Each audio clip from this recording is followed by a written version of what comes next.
Inclusion and Diversity Manager here at AFCEA International.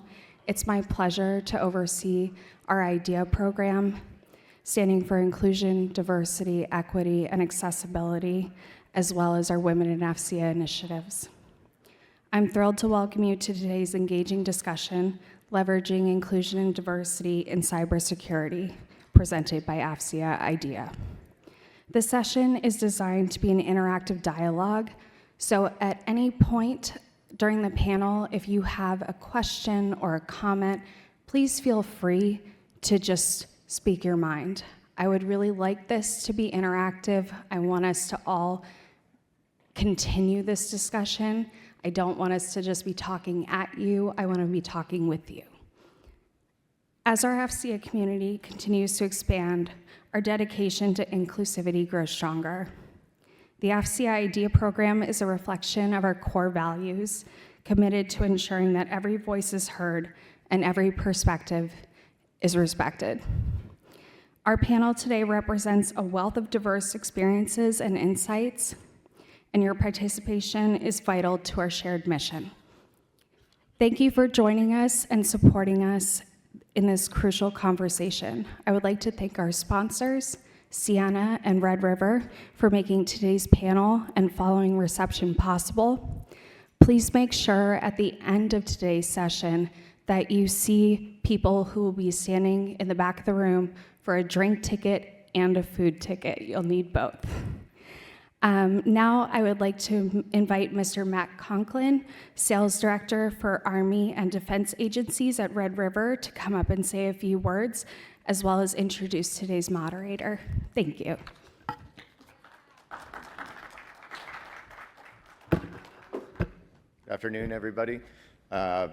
Again, my name is Matt Conklin, Sales Director at Red River. I'm really honored and appreciative to have the opportunity to introduce our moderator for today. We, as Allison said, at Red River, have a very firm belief and dedication towards this effort, and really are excited to be here today and support the team. And I have the distinct honor of introducing Dr. Hala Strohmeyer-Berry. I really appreciate everybody spending the time and taking the time out of your day to be here with us today. Dr. Strohmeyer-Berry is an assistant professor and director of cyber at the University of South Carolina, Aiken. Go Gamecocks. She holds a Doctor of Engineering, a Master's in Information Systems Technology, as well as numerous certifications. Her research focuses on AI, ML in cybersecurity, supply chain cybersecurity, and cyber policies. Dr. Strohmeyer has received multiple awards and has served on the AFCEA International Board of Directors since 2014. I think we've already done some introductions, but Dr. Strohmeyer-Berry will be providing additional information on each one of them. Thank you so much. Appreciate it. Have a wonderful day, everyone.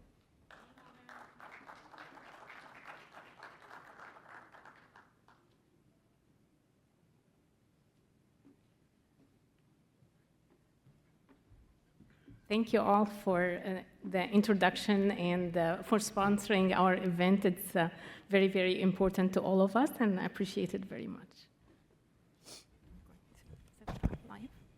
I'm going to sit it. Okay. Yeah. So we have a very exciting panel for us today, because I wanted to start in saying that when we talk about cybersecurity and inclusivity, it means different things to different people.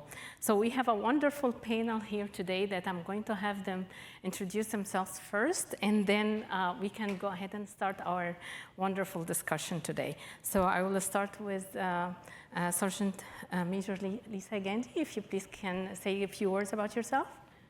I'm Sergeant Major Gandhi. I'm the Commandant at the NCO Academy here at Fort Eisenhower. I've been here for about 8 months. I'm actually the first female Commandant at the Academy.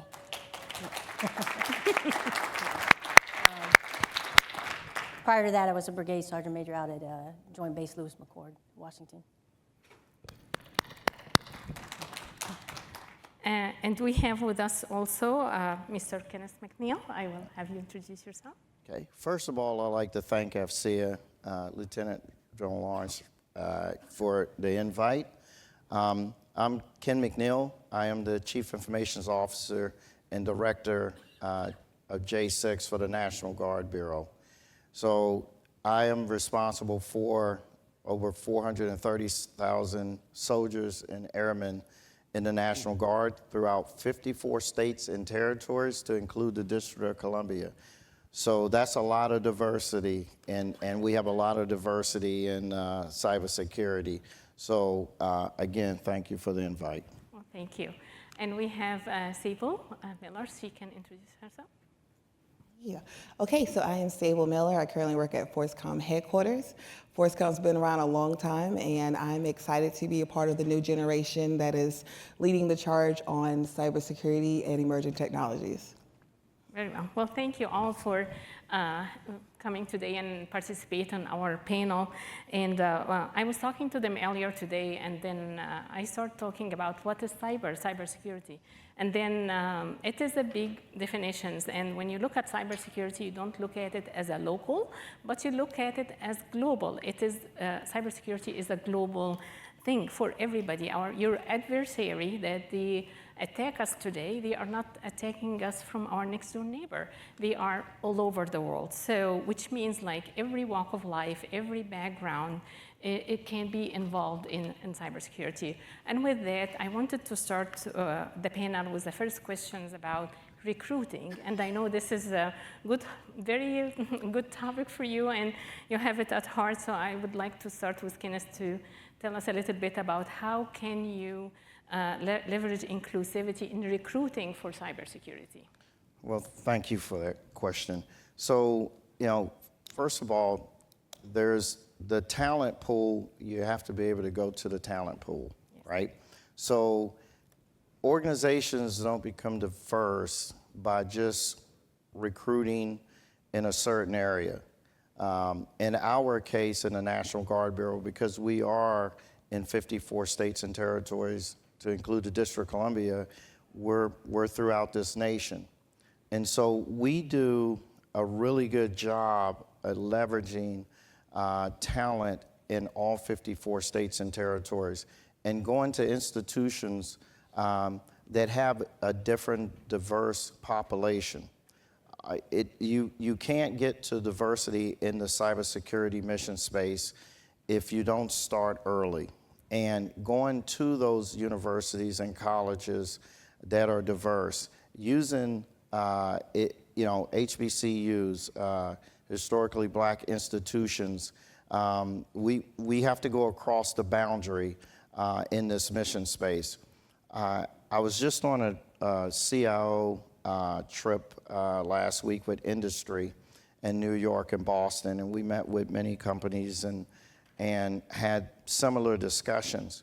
And one of the things that, the practice that we use in the Guard and companies are starting to do, you have to go to the areas where there's diversity in this area, and you have to start early, right? And so that's helped us in the Guard, and of course, we have, I think, a little advantage because of how we're organized throughout this great nation. And I would like you to carry the conversation and tell us that from your own experience and what you have seen so far, and how can we leverage inclusivity in cybersecurity. Okay, so we look at things for our team building in the SWOT. We use the SWOT analysis a lot. That is strengths, weaknesses, opportunities, and threats. So when we look at our team before moving forward with a hiring panel, we first identify what is it that we need. We definitely like to look at our weaknesses as a team and opportunities of advancements. If we know that something's coming down the pipe that would require a expertise that we do not have, that's an opportunity for us to hire someone that does have it. So anytime that we're looking to bring someone to our team, we do a SWOT analysis of our team. We look at the opportunities that are coming down, and we try to fill that position. That gives that person a sense of purpose on day one. And it also fills a slot that we actually need. So that's what we do. So being the only service member up here, we're part of the larger recruiting effort across the military, across the Army in particular. So falling in with that mission, but the Army, right, the DoD, we should be a reflection of society. And I think our recruiters do a good job of advertising, in particular cyber and signal. I'm a signal NCO. But the more that we have in cyber and signal, because we're also all recruiters, so every time I go out and I talk to young people about what I do, the more diverse we are within the field, the more diverse the people who are going to be interested in coming in. So I think over time, as the field gets more diverse, then our population that we can pull in, because you need to see that it's an opportunity for you. Just like, you know, when you walk into an organization, you look at the command boards, you want to see people who look like you and know that those opportunities exist. So the more that we get out and show that to the young people that this is a field that's open to everyone as long as you meet the credentials and you can, the background requirements, I think we will continue to gradually grow more and more diverse across the signal and cyber. Yeah, what I have found that the more you have a diverse and group of different background, different expertise, different experiences, especially in the cyberspace, we always come with a strong solution, and solution that will actually help us, because the fight we have right now as a nation in cybersecurity is not with the country next door. It could be anywhere. It goes from all over the globe, from Russia to China to Korea. You don't know where the threat or the attack is coming to you. So if you don't have team members in your team that understand the culture of those different countries, you know, because the way we have seen it, we call it the signature of attack, right? So if you understand the culture and they understand how they are going to do this attack, so maybe we can be ahead and we stay ahead of the game and basically try to stop the attack before even it happens, so at the source instead when it comes to us. So that's why I'm very active about like the inclusivity, because of the different thinking it brings to the table. And I know, Ken, we were talking about that too, that you're really advocating also for the different thinking and the diverse thinking in really forming solutions. So would you like to elaborate a little? Yeah, so great ideas are born when you have people that have diversity of thought, right? Yeah. So you want individuals that can bring to your organization in this highly skilled area, different views of, you know, from how you should do things and based on experience. Again, from our perspective, this is and it has to be deliberate, right? Organizations, when you talk diversity in this area, it doesn't start necessarily at the top. Sometimes we say, well, the top leader has to do this. It's the bottom, you know, up approach, right? So it starts at the lower level, right? And so we really work hard at, you know, looking across the spectrum and the guard at the talent and diversity. Now, we're fortunate because we're made up of a force that is mostly tradition, meaning that they work in this, we have, you know, so many guardsmen that work in this mission space every day as civilians in that environment that we can leverage. And so that's been very helpful for the National Guard at how we take that approach with diversity in this cybersecurity IT mission space. Okay. I feel like diversity does start at the top because it starts with policy. I feel like inclusiveness starts next door. The person that's next to you every day, the person that you work with in the team groups, that's the person that's gonna create the cultural acceptance, and they're the persons that are gonna see I hate that term, the diverse hire, but they will see that person that's in the room and actually include that person. So I feel like diversity means a policy is in place and you will hire that person, but inclusivity is the person that is next to you, the person that you're working with, and you're listening to their ideas and you're including them in the process. I agree with both. I think, you know, from the way we operate in the Army as teams, and the diversity of thought is it's important to what we do, because we're all a reflection of how we were raised and all of our experiences over time, and all of that in turn develops how we approach problems and how we come up with solutions. And if we all have the same experiences and we come from the same background, you're not going to be able to think outside the box, so to speak, or you won't have that diversity of problem solving. So for us soldiers, there's huge value to having the diversity of backgrounds and male and female or wherever you were raised, because everyone brings that to the team, and that diversity of thought is really kind of powerful in how we approach things as an Army and in problem solving, especially at the very junior levels when the soldiers are trying to learn how to attack problems. That helps the diversity of thought and all of the different backgrounds. It really does help how we approach problem solving at the junior levels. I just want to add one comment. So you have a very good comment when you mentioned the top. What I want to clarify is sometimes organizations, leaders need help, right? They may not know any better, right? So when I say the bottom, we still all have a responsibility in our organizations to promote diversity in this mission space, because we can't assume that you're going to go into an organization and the top leader is going to, either believe in diversity in this mission space or really understand what it means. And so I think both ways, but you make a good point. I think the easy button, if the senior leader really believes it and policy starts, but in some organizations that's just not happening. So you've got to kind of push that up. Yeah. I agree. A policy is only as good as the people who are implementing the policy and the people who are enforcing the policy. So buy-in from the top, also buy-in from the bottom. I think that's how you kind of approach that. And it comes also to the feeling of those employees and the contributors.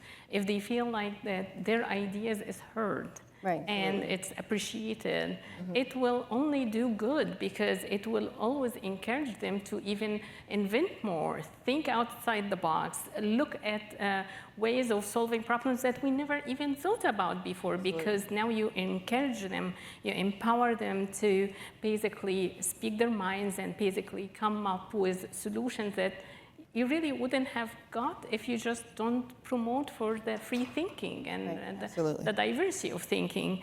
And you're right, it's the tone of the top, always been, and it will always be the tone of the top. I mean, if you see the head of the organization believe in inclusivity, you will see that drill down. If you see them the other way around, you will see that. And if you look at the companies that they are excel in and they keep growing and getting bigger, they have a promotion of a culture of inclusivity. Everybody's welcome, everybody, ideas are welcome. I understand some of the companies, they have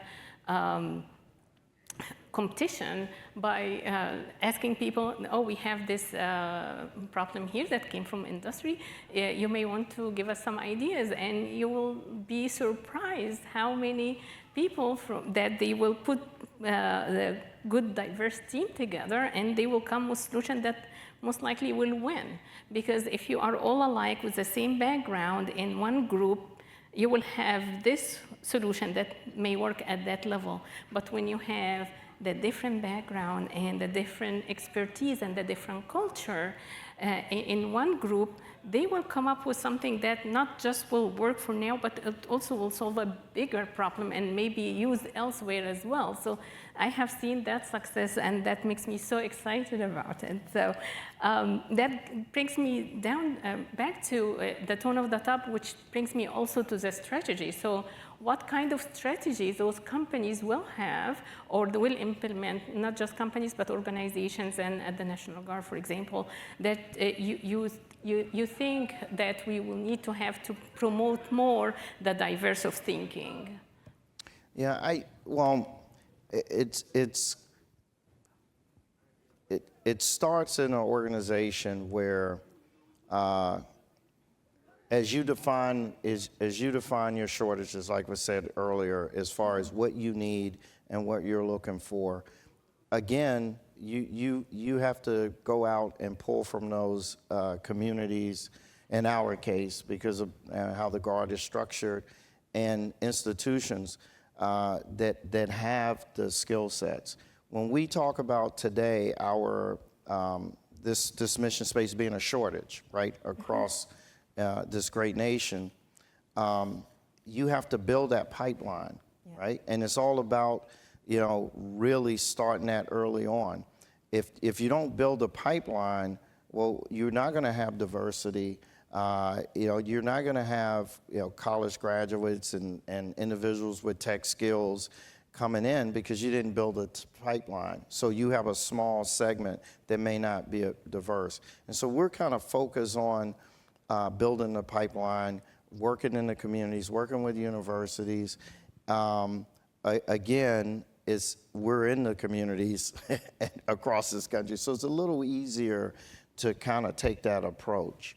So we want it to be an interactive session, and we need to have some questions. So I understand we have questions. Thank you very much. I'm a colleague of Allison's. Thank you very much for setting this up. And having been a prior non-commissioned officer, we lead by example. So my question is to you, Sergeant Major. Yes, ma'am. As the first woman commandant of the Non-Commissioned Officer Academy, what challenges are you facing? And I'll leave the microphone up here for y'all.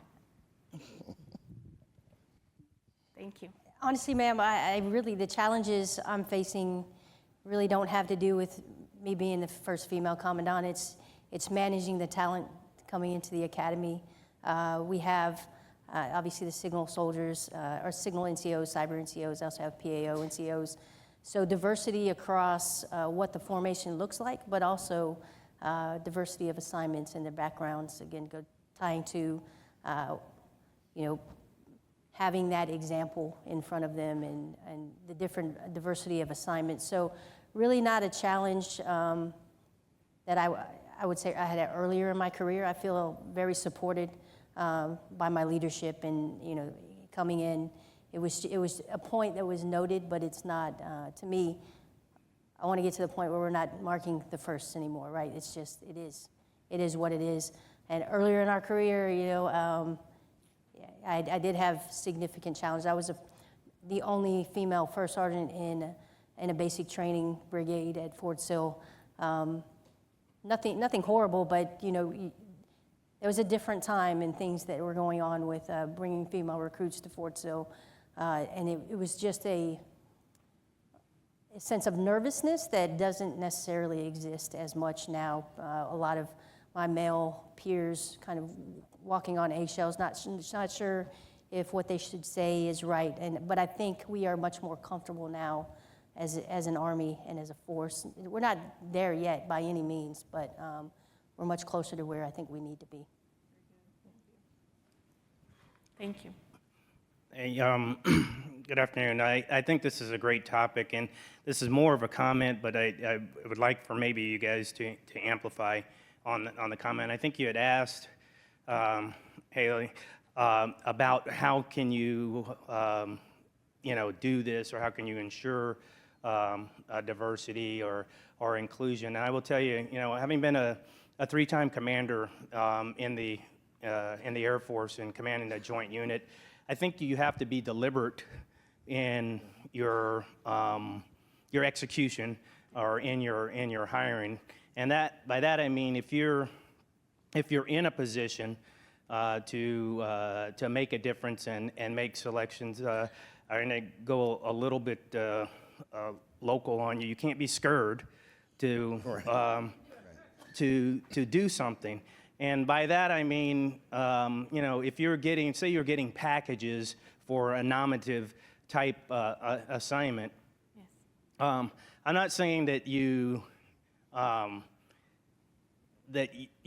to have a quota, but if you don't have diverse packages in that, and that diverse is not just gender and ethnicity, it's experience. It can be services, it could be different types of jobs, but if you don't have that diversity in your the people that you are recruiting or considering, you're not going to end up with diversity or as much diversity in your organization. And I also just say, I think it's important to consider everybody's vantage point.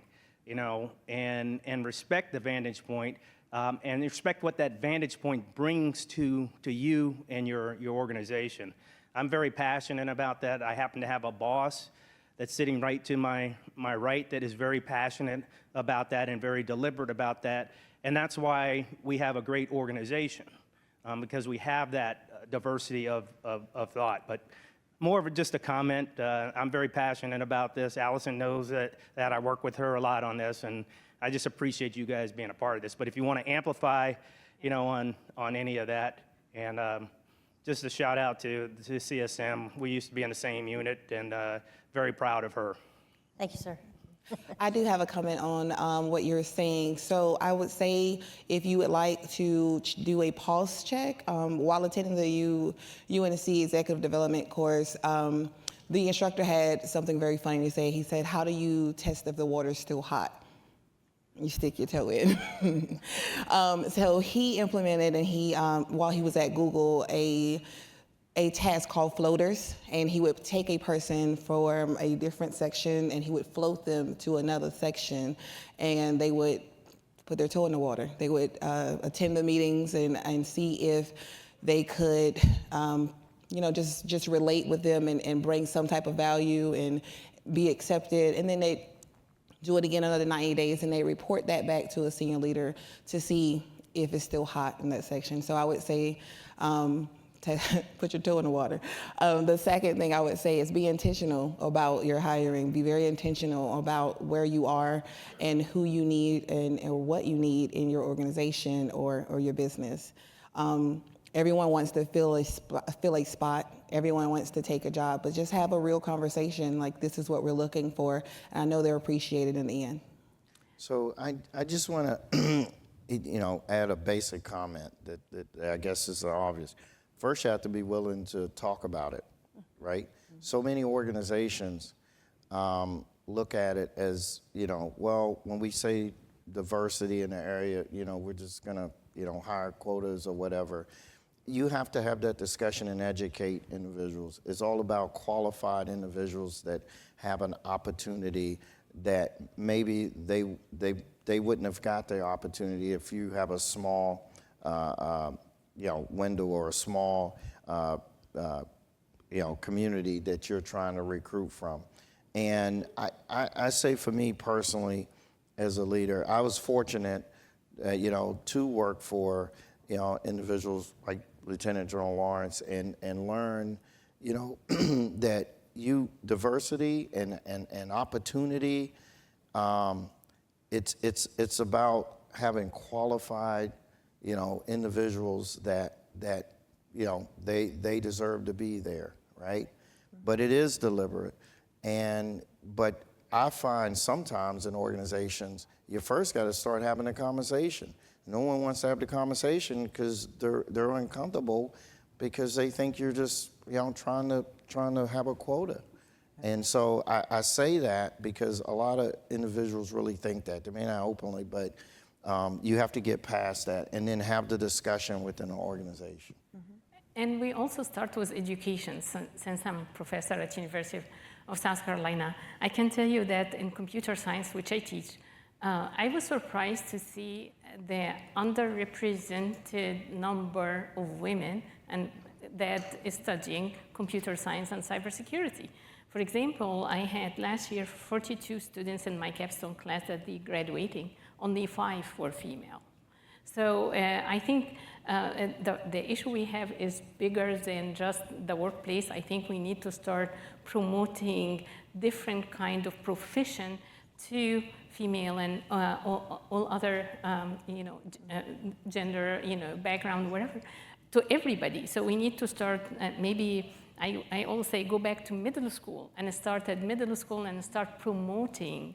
Hey, you can be an engineer, you can be a computer scientist, you can be a cyber warrior, right? So everybody can do that. So we need to get them to believe in themselves that they can approach this male-dominant, if you will, fields, and they will be really successful at it. So I think it takes a village, right? So it takes all of us to make sure that we basically help each other to promote for cyber for everyone. I would say. I like it, cyber for everyone. So, a question? Yes, Ken Flowers, National Guard Bureau. If you were king or queen for a day for your respective organizations or institutions, what immediate changes would you implement for immediate impact? So I'm going to take a stab at that. First of all, I think this is a leadership discussion, right? So, you know, just like any other organization at our headquarters, we have, you know, 1 through 8 and special staff directors. So when you come in, whether you're an SES or you're a general, it doesn't matter.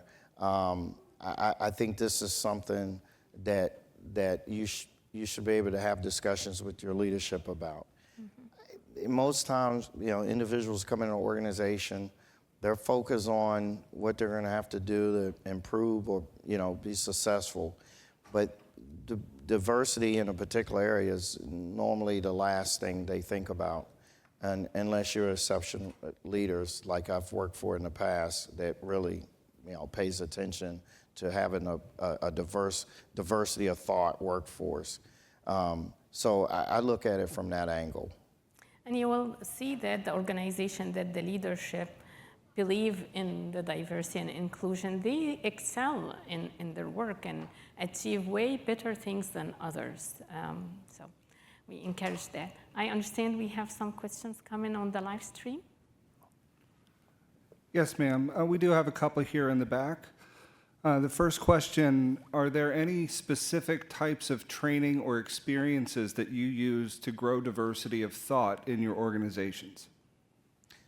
I'm going to comment on that. It is not a formal training, but what I have with my directors, we sat down and with offsites and we actually have this discussion. I wouldn't call it formal. It's not a class. It's not, but we have the discussion.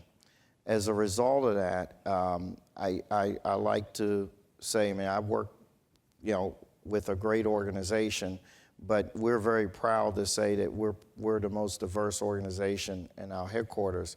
And I think a part of it is because we do that. And, you know, you have to listen to how people, you know, view things. You may view the diversity one way and someone else sees it a different story. But if you never have the discussion, if you don't talk to your leaders and get their views, you can't continue to have diversity of thought in this very short mission space as far as having talent. Do you want to collaborate? I spoke of the UNC Executive Development course, and it is all about being a leader that looks at diversity and how to implement it in your workplace. It is a mandatory course for FORSCOM headquarters. It is budgeted and you will go. And I think it's an amazing course. Additionally, I took the Creative Leadership Development course. And I would recommend, if you are looking to have that conversation with yourself and others, to please read Crucial Conversations. It is a great book. And yeah, those are my 3. Yeah, so I too was a graduate of the Center for Creative Leadership. do it. And it's a FORSCOM program I didn't even know existed. I had an opportunity to go when I was stationed out at Washington. And we talked a lot about diversity and how do you have those conversations with your organization. So I would say, and going back to your question about, you know, what would I do for a day, I'm in a unique position, you know, as the commandant, I can kind of control my own organization.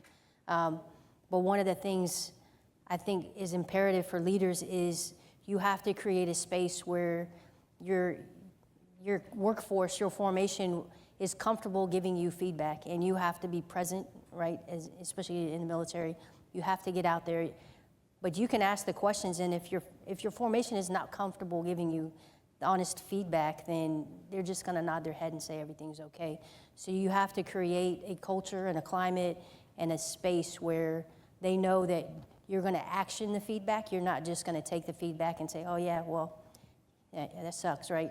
But you're going to do something about it, and there's action behind the words. So for me, that's really where I've gotten a lot of movement at the academy was creating that and buy-in and really creating opportunities for the cadre across the academy, no matter their MOS or background, to participate in working groups to, for little projects. They don't even know that this is part of the purpose behind it, to force them to kind of get those ideas together and have those conversations, sometimes without even me in the room, right? Because they need to have space to have those conversations amongst their peer groups too. Very well. Yes. Hi, Dustin with Vision IT. I'm going to hit you with a Chat GPT question. So, Okay. not from Chat GPT, just like your response would come from. So, explain to me, like I'm a 5-year-old, what does diversity mean to you, each one of you, and then what does that diversity look like in each one of your organizations? How is your definition, that simplified definition, exemplified with a specific example from your organization? I want to start off with that. So diversity for me is diversity of thought, right?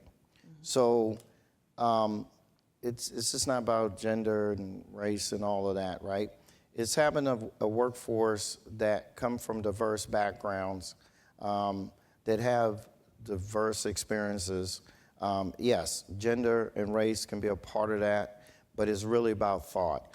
No one wants an organization where everybody thinks the same way. The leader can be driving the organization off the cliff, and if everybody is thinking the same way, that organization is going to drive off the cliff. And so we deliberately, in my organization, we consider and we look at diversity of thought during our hiring process. And that's why I said earlier, it's not about, when you bring up diversity, sometimes it's a bad word. People think quotas and all of that type of stuff. And no, this is about the diversity of thought. We live in a great nation here. And I'm fortunate. I get to travel around the 54 states and territories in the District of Columbia and see great soldiers and airmen, every day serve this great nation, and that's pretty diverse. That's pretty diverse. And so I have this philosophy. I should look like the 54 states and territories in District of Columbia at the headquarters. That's how I should look, right? So, but it is a deliberate thing, and it is about, having individuals, and especially in this, I keep saying this, the cybersecurity, we're short in this nation, right? We're pushing. I just came off the industry trip last week, and organizations, industry is saying, hey, there's a shortage, recruiting. So we have to have deliberate effort to bring young people in, but from diverse backgrounds. And it starts very early. I think you said, middle school, where I even think it starts, or having young girls get interested in elementary school in math and science and STEM, and people are, different backgrounds. It starts there. So that's kind of how I see it. I can tell you that just drive I-95 and go up to the States, up in New York, it's completely different culture than when you go down in Florida. So this is just a different culture right there. So there are different background, different culture. I think what we ought to do is start learning how to work with each other, how to respect each other, and how to respect each other's views and encourage that. It's not because I view this way, it is the right way. We need to be more open-minded and start thinking outside the box, because guess what?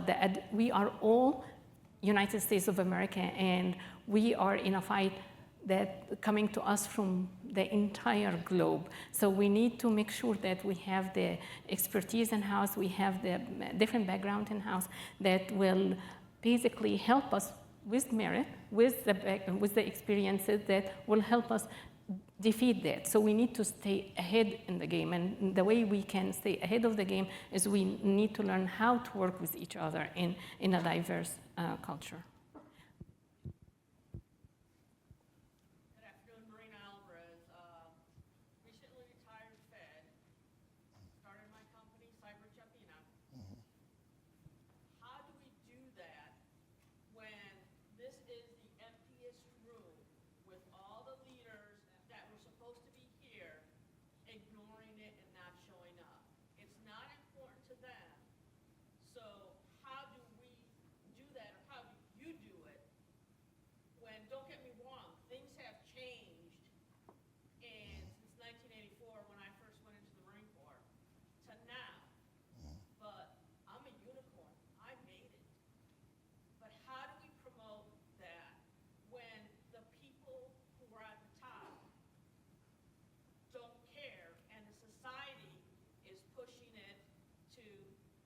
you're just doing quotas and they really didn't earn it.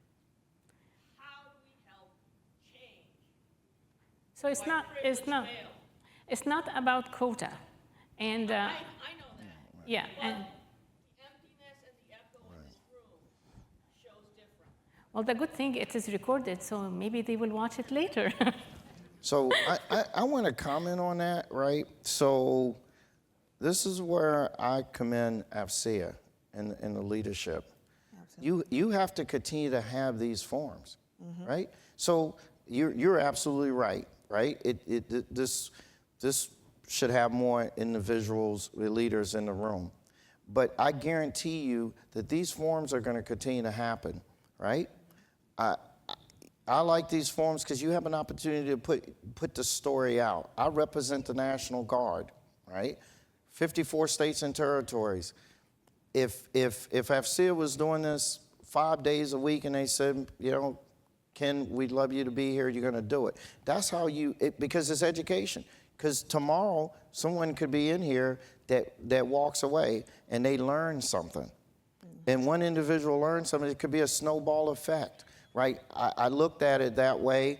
You know, I got to come and listen to a panel, and now I got to go back and maybe change some things. So not to dominate this, but, you know, and I didn't say this earlier. So I am the first African-American SCS at the National Guard Bureau.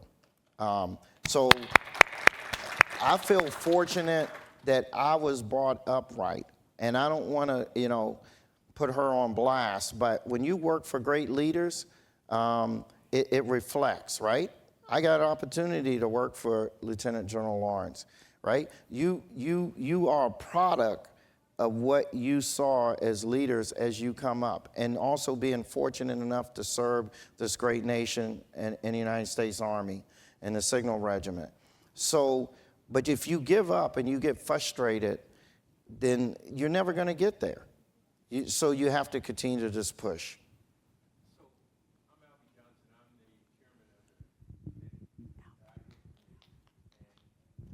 the whole reason why we started the program was to support the commander's vision. And so in that process, what that means is that there are going to be challenging times. Mm-hmm. There are times, you know, our last event, we had a lot of folks in the room. Yeah. So what's happening now, as you're sitting here speaking, that's the same question I had. We talked about, do we need to change the room or do we change the location? We need to bring the location to the folks, because that's what we did in Baltimore, and they showed up. It was one of the first times that we've had it like that. We moved the location to the engagement theater on the floor, and it made a difference. And so part of it is you got to put it in the view of folks, so day-to-day people that are commuting back and forth will at least stop by and pay attention. So we're working that. It's not perfect, but you know what? The mere fact that we're having the conversation is something that we haven't had in a while.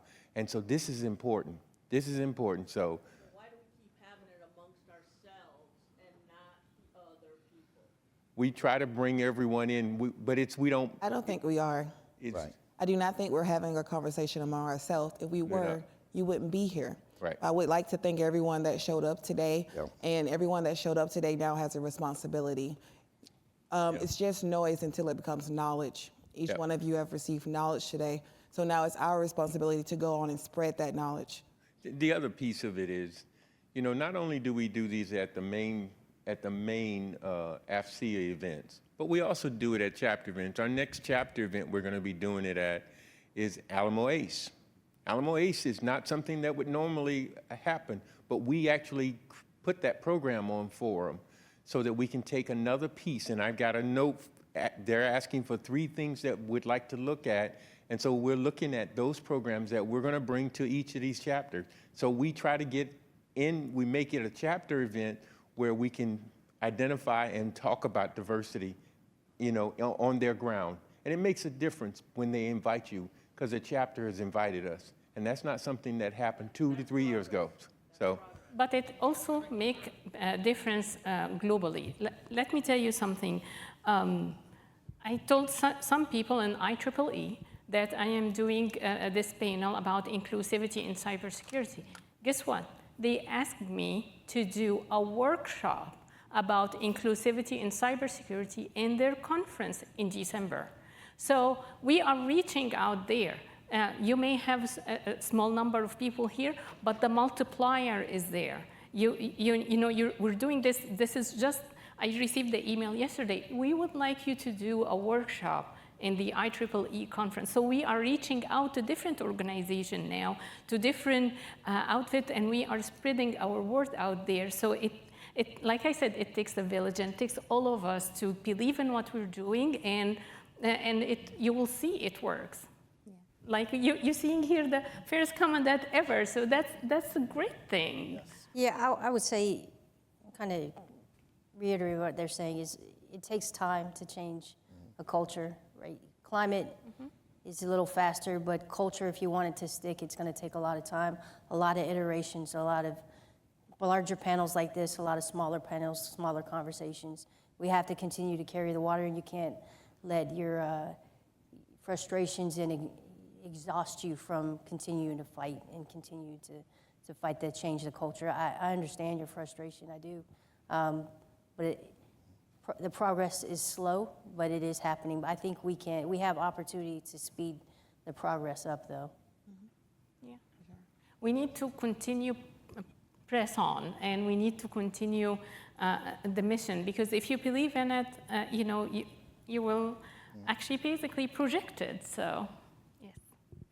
Hi, my name is Molly Pearson, and just to comment on that real quick, I'm talking today, I guess, really is this is at the international level, and it's wonderful that Susan and Mike and Allison lead from the top in setting these up in Elvie.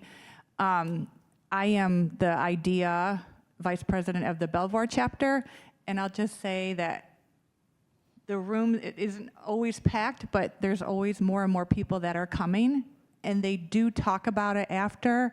So you all are making a difference by having these panels and setting these up. And I'll just say that after we hosted a panel in May or April of this year, I had so many people come up to me afterwards, but more so by LinkedIn or text, asking questions or asking for advice or where can I get a workshop.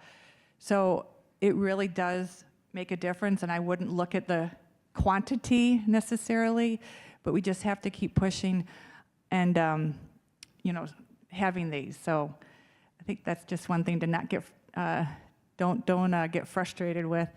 But Sergeant Major, my question to you is, so what would you say to the military folks in this room, knowing that IDEA is much more than gender and race and that? I mean, it now covers, as I learned in some IDEA training I took, stay-at-home moms or dads, which we have in the soldiers, single dads, single parents, people with that have autism or on the spectrum, a lot of different categories, which probably every single human being can relate to, aging parents, et cetera. But what kind of things would you tell the leaders in this room, in the uniform, what kind of wisdom would you embark on them to encourage these principles within their organizations? You have to lead with empathy, right? You have to kind of put yourself in your soldier's shoes. We are in a different time and space than we were when I joined the Army 26 years ago. And we will not fix our recruiting effort if we continue to lead the way we have when I first came in. Just society has changed. Our younger population has changed and what they expect out of leaders. So I would say, one, be empathetic. You still have standards, and you still have to lead according to, Army regulations, but I think we're much better at the human aspect of it now. I had a great sergeant major when I was with Colonel Black at WACA, who, that was one of his things. He said, you got to talk to your people, keep them informed, be empathetic and be sympathetic to their needs. And that's really something that I've carried with me throughout my career. And I think that we do have a lot of different backgrounds in the military, right? And understanding and putting yourself as a leader, but also as a peer, kind of in that space where you're trying to understand where your peers are coming from. I had a leader in my previous organization who the soldiers didn't understand culturally where that individual came from, and we actually I had to bring in the EO advisor as kind of a mediator because she came from Thailand, and her soldiers didn't understand that the way she communicated was just culturally, they thought she was screaming at them every time she spoke, and it was just culturally how she spoke. She was just very upfront to the point. She had a little bit louder voice, right? And it was, but bringing the EO advisor in and having that round table and saying this is not what you think it is. This, to put yourself in her shoes, and now you understand also where your soldiers are coming from. But being able to bring that professional into the room and have that conversation really headed off. I have my previous brigade commander in here too. Headed off a potentially bad situation in the brigade because people didn't want to have that conversation, right? And they didn't acknowledge. They weren't even aware of it. I was, because I've been around, different cultures, and I was raised by an Asian father too, so I understood. But if I didn't have that experience as a leader, maybe it would not have been recognized, right? And it could have been disastrous for that NCO. So being able to recognize situations and also bring action to the table, I think that's really powerful in an organization. But again, until we have diversity across leadership, right? Because you're not going to be, you have to lean on your peers. My peers, when I was a first sergeant at Fort Sill, would always come to me, and I welcomed it because they wanted to understand the perspective of their soldiers from whatever it was from, being raised by a Filipino father or being a female in the combat arms unit. They wanted to understand. They didn't want me to solve their problems. They wanted me to give the perspective. And I think you have to be patient also with when people bring those to you. A lot of times it's like, okay, what, you want me to solve your problem? No. You want me to help you understand, and it's perspective, right? I think that leaders have to take the time to share perspective and be okay to disagree sometimes too, right? Yep. Hey, Lieutenant General retired Dick Formica from Caliber Systems and a longtime battle buddy of General Lawrence.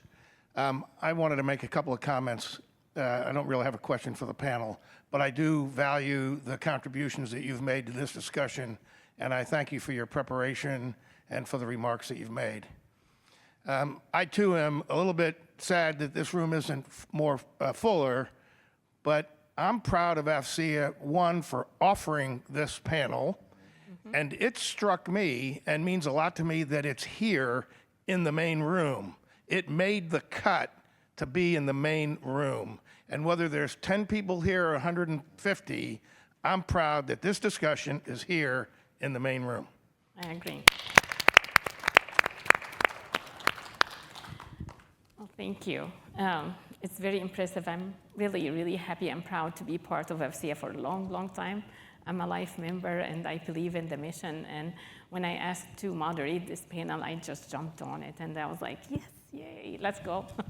So towards the closing of the panel, I would like to leave it to the panelists. If you have a couple of comments you would like to leave us with, please share them. So, Anyone. So again, I think these panels are very important, and AFCEA has done a tremendous job. This is the second panel I've sat on in AFCEA. I sat on one in Virginia. We have to continue to have the conversation, and the room, that doesn't discourage me, because when I see the sergeant major, I'm like, well, somebody is listening. When I worked for General Lawrence, I said somebody was listening when she was the G6 CIO.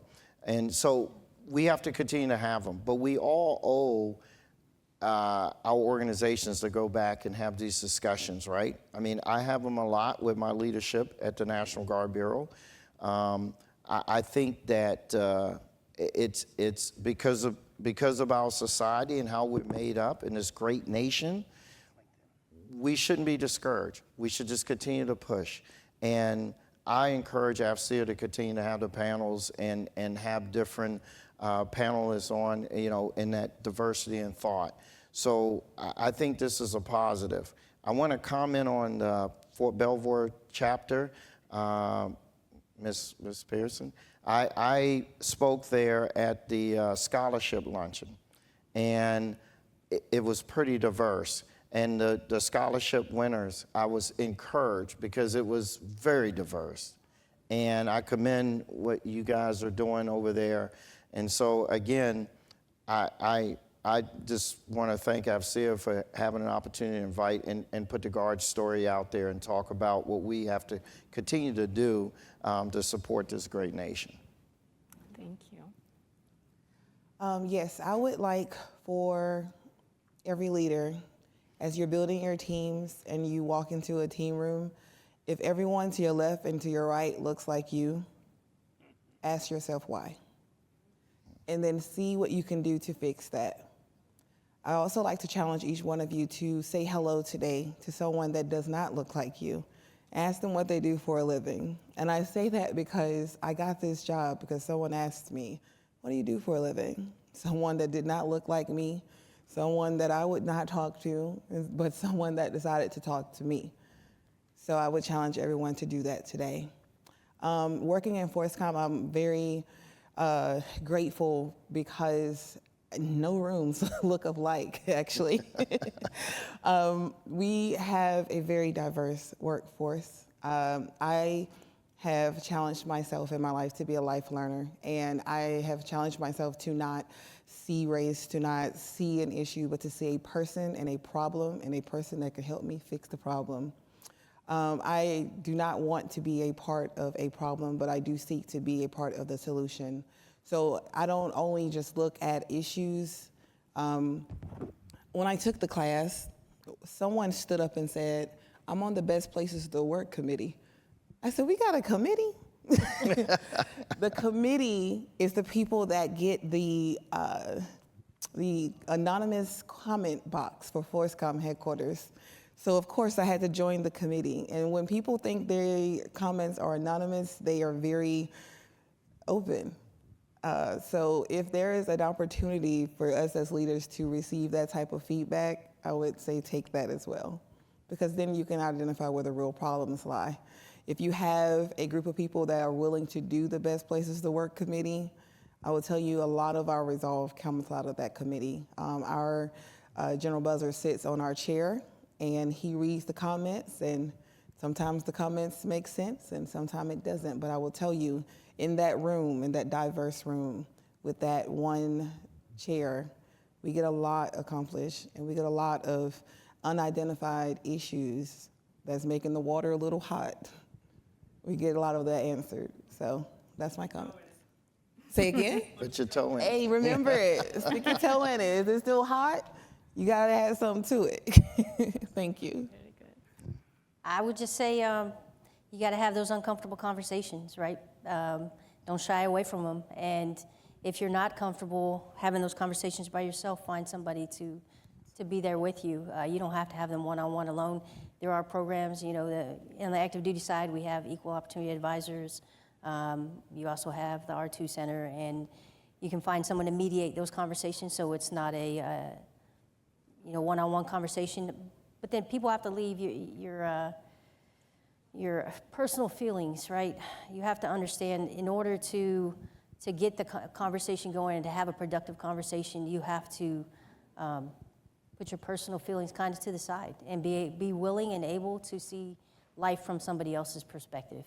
Right? And if you're not able to do that, then you will never be able to have any of those uncomfortable conversations. You have to step out of that space so you can understand where somebody outside of where your background has come from. So thank you for allowing me to sit on this panel. I really appreciate it. And I would just ask everyone here to go out and continue to carry the water. Well, thank you. Thank you, panelists, for coming and having this exciting conversation. And it is just the beginning. So we're looking forward. Thank you. Thank you. Thank you, everyone. I had planned some comments, but now I'm going to change them due to the conversation. First of all, I do want to say that we all feel it, right? The emptiness of this room. And this program means the world to me. So the fact that you all are here is amazing, and we will continue this conversation in front of other people. And hopefully, you know, as my mentor and chair of IDEA, Alvy always says we need to be comfortable having these uncomfortable conversations. And hopefully, you know, the more that we talk about it, people do get more comfortable hearing about it and participating in this discussion. So I just want to thank you all so much for your time today. I would like to first thank Dr. Halash-Dromia-Berry so much for moderating today's panel, and to all of our panelists, Mr. McNeil, Sable, Command Sergeant Major. You were all fabulous. I really appreciate your time. We have made a donation to the Schrader Graduate Diversity Scholarship, which is part of our Education Foundation, awarded to full-time women or minority students enrolled in at least their second semester or at least two semester equivalent courses currently pursuing a graduate degree, and that has been made on your behalf from AFCEA. I would like to thank again Sienna and their co-sponsor Red River. Thank you so much, Matt Conklin, for introducing this. And right now, we will be starting a reception for you guys, so please make sure you grab a drink ticket and a food ticket. Keep having this conversation, and I thank you again.